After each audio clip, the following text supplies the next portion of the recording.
Tahukah Anda bisa menjadi sukses 3 kali lipat hanya dengan menjadi lebih karismatik. Berikut ini beberapa trik untuk mengubah kepribadian Anda menjadi semakin menarik. Mata, lihat sisi positif. Untuk menarik perhatian orang-orang di sekeliling Anda, tidak perlu melakukan kegaduhan. Lakukanlah kontak visual dengan mata Anda selama 2-3 detik. Dengan cara ini, Anda akan mendapatkan kepercayaan dari orang lain tanpa membuatnya terintimidasi. Jika Anda memakai kacamata, cobalah untuk tidak memain-mainkannya atau meletakkannya di atas rambut Anda.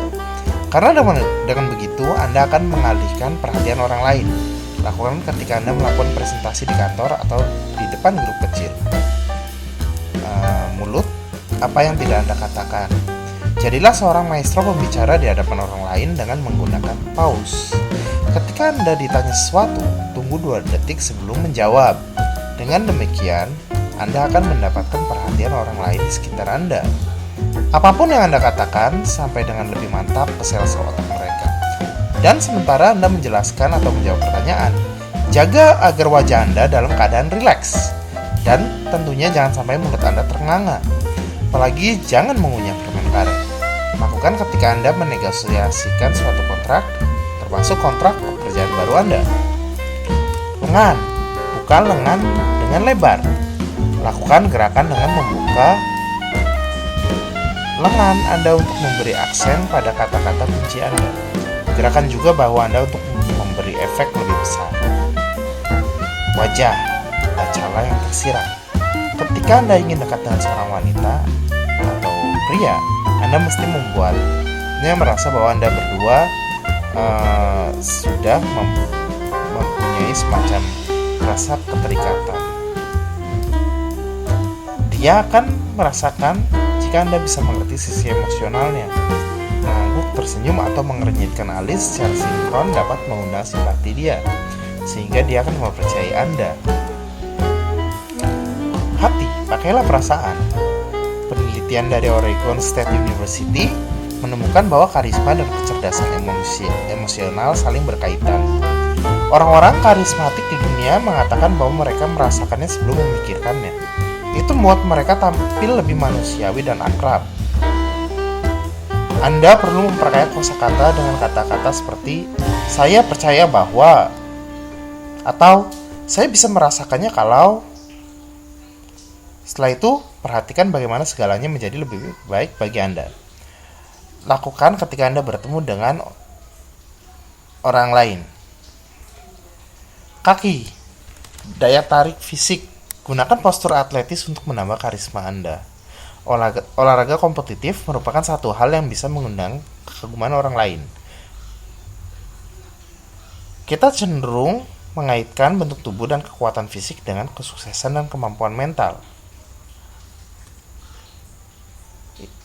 Itulah cara-cara untuk meningkatkan karisma Anda yang akan berujung kepada lebih cepatnya kesuksesan yang Anda raih. Semoga bermanfaat. Terima kasih.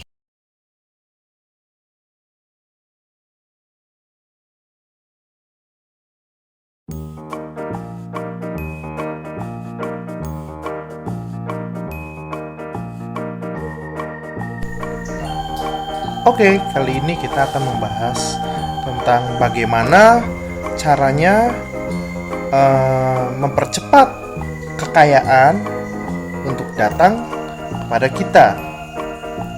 Seperti yang dikatakan Bill Gates, seorang miliuner pendiri Microsoft, jika Anda terlahir dalam kemiskinan, itu bukan kesalahan Anda.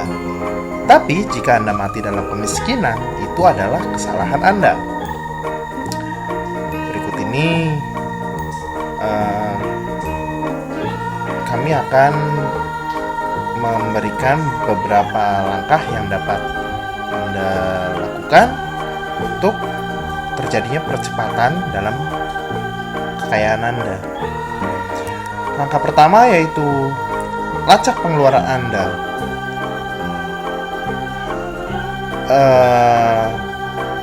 melakukan pelacakan pengeluaran itu bisa menjadi salah satu hal yang paling vital dalam kita untuk mengumpulkan kekayaan atau mengatur keuangan lebih baik. Caranya yaitu catat kemana setiap uang pergi, simpan kwitansi, pun belanja, slip kartu kredit, dan tagihan lain, dan tulis segala pengeluaran yang lain pada secari kertas. Atau di zaman yang sudah modern dan banyak alat canggih, kita bisa melakukannya secara digital melalui gadget kita. Dengan cara seperti ini, maka otomatis kita akan lebih mudah untuk berhemat. Cara selanjutnya yaitu naikkanlah pendapatan Anda.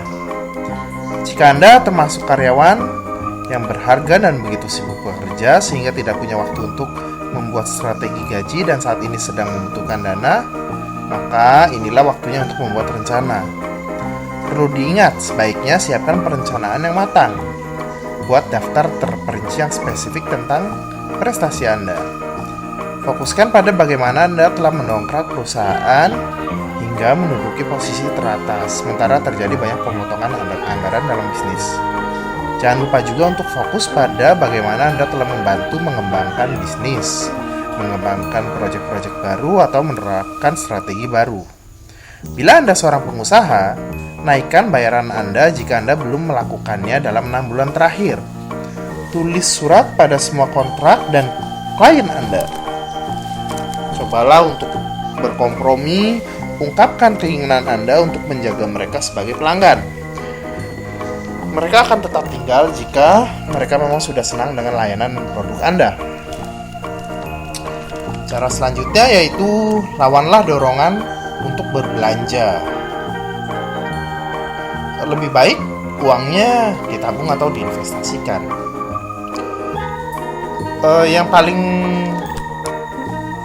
sulit dari ini mungkin ketika kita berjalan di pusat perbelanjaan, banyak sel-sel yang menggoda.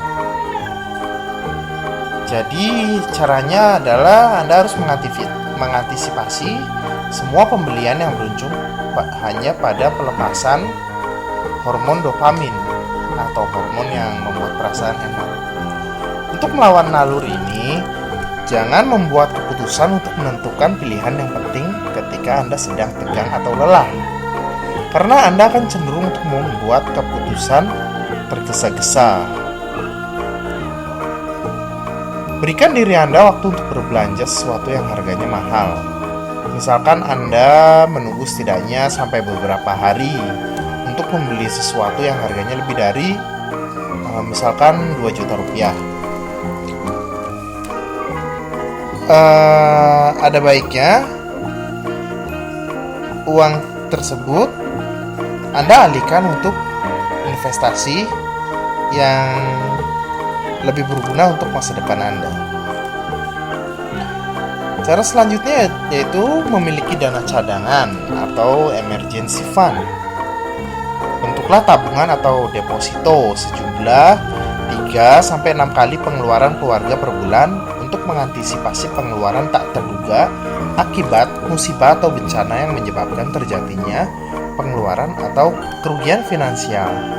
Dengan demikian, hal itu tidak akan mengganggu arus kas bulanan Anda.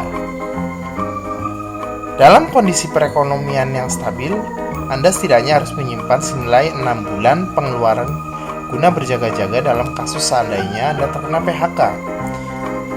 Jika Anda bersikeras untuk berpatokan pada jumlahnya, mulailah dengan menyisihkan 10% dari gaji untuk dana darurat.